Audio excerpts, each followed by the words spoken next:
పూనమ్ కౌర్. ఈమెకైతే ఏదో ఒక sad story ఉన్నట్లుంది. ఈమె అయితే ఏ విషయంలోనే చాలా వేదన చెందుతూ ఉంది. ఈమె మరి ఎక్కడో అన్యాయానికి గురైందో, అన్యాయానికి గురి కాబడిందో, కారణం ఏంటో తెలియదు. పదే పదే ఆమె ట్విట్టర్ వేదికగా ఈ అంశాలను వెళ్ళగక్కుతూ ఉంటారు.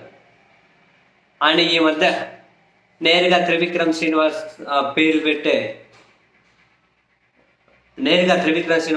పెట్టే నా జీవితాన్ని నాశనం చేసిండు, నా ఆనందాన్ని నాశనం చేసిండు అని చెప్పి నేరుగానే టార్గెట్ చేస్తూ ట్వీట్లు పెడుతూ ఉన్నారు. తాజాగా ఈరోజు కూడా ఆమె ఇప్పుడు చేసిన ట్వీట్ ఏంటంటే, త్రివిక్రమ్ శ్రీనివాస్ మీద చర్యలు తీసుకోమని డైరెక్ట్ పేరే చెప్పింది లేండి. త్రివిక్రమ్ శ్రీనివాస్ మీద చర్యలు తీసుకోమని నేను ఇంతకు ఎప్పుడో కంప్లైంట్ ఇచ్చి ఉన్నాను. దాన్ని కనీసం ఎవరూ పట్టించుకోవట్లేదు. పైపెచ్చు త్రివిక్రమ్ శ్రీనివాస్ని ఓ బిగ్ విగ్స్ అంటే ఒక రకంగా చెప్పాలంటే ఓ పెద్ద శక్తి ఆయన్ని ఎంకరేజ్ చేస్తూ ఉంది. నా జీవితాన్ని, నా ఆనందాన్ని నాశనం చేసిన వ్యక్తిని మరో పెద్ద శక్తి ఎంకరేజ్ చేస్తూ ఉంది అని. ఎవరో మరి ఆ పెద్ద శక్తి నాకైతే తెలియదు, కానీ బిగ్ విగ్స్ అని ఎవరో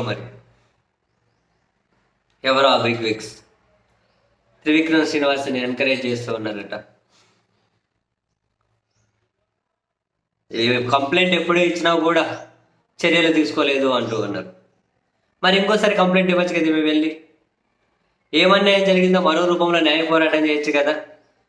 ఏదో జరిగింది బయటకు చెప్పుకునే ధైర్యం చాలట్లేదు. ఈమెకు నిజంగా అన్యాయం జరిగింటే అది చేసిన బ్యాచ్ పేర్లు చెప్పి ఆ ధైర్యం సరిపోవట్లేదు. మరి ఎవరమ్మా నీకు అన్యాయం చేసింది అంటే న్యాయం చేసేది? ఆ చెప్పి చెప్పక రాజన్న వచ్చాడు, పెళ్ళికొడుకు వచ్చాడు, వాళ్ళు వచ్చారు, వీళ్ళు వచ్చారు, ఒకసారి వచ్చిపోమా మెరుపుతే కదా ఇట్లా చూస్తారు. అట్లా ట్వీట్లు పెడితే ఏమర్థమైంది? ఇప్పుడేమో త్రివిక్రమ్ శ్రీనివాస్ అన్యాయం చేసిండు, నా జీవితాన్ని నాశనం చేశాడు అంటుంది. నా ఆనందాన్ని లేకుండా చేశారు నాకు జీవితంలో అని. ఆయన వెనక కొందరు బిగ్ విగ్స్ ఉన్నారు అంటున్నారు. మరి విషయం ఏంటి? ఏమన్యాయం చేశారు? ఏం సంతోషం దూరం చేశారు? ఆ బిగ్ విగ్స్ ఎవరు? మీరు ఎవరికి కంప్లైంట్ ఇచ్చారు? ఇప్పుడు మళ్ళీ ఎందుకు కంప్లైంట్ ఇవ్వట్లేదు? ఒక అడుగు ముందుకు పడితే ఎవరైనా కనుక మద్దతు ఇచ్చేవాళ్ళు మద్దతు ఇచ్చుకుంటూ పోతారు. లేకపోతే ఈ విధంగా ఎలాగ కుతుపోతే ట్వీట్లలో వచ్చేదేంటి, పోయేదేంటి?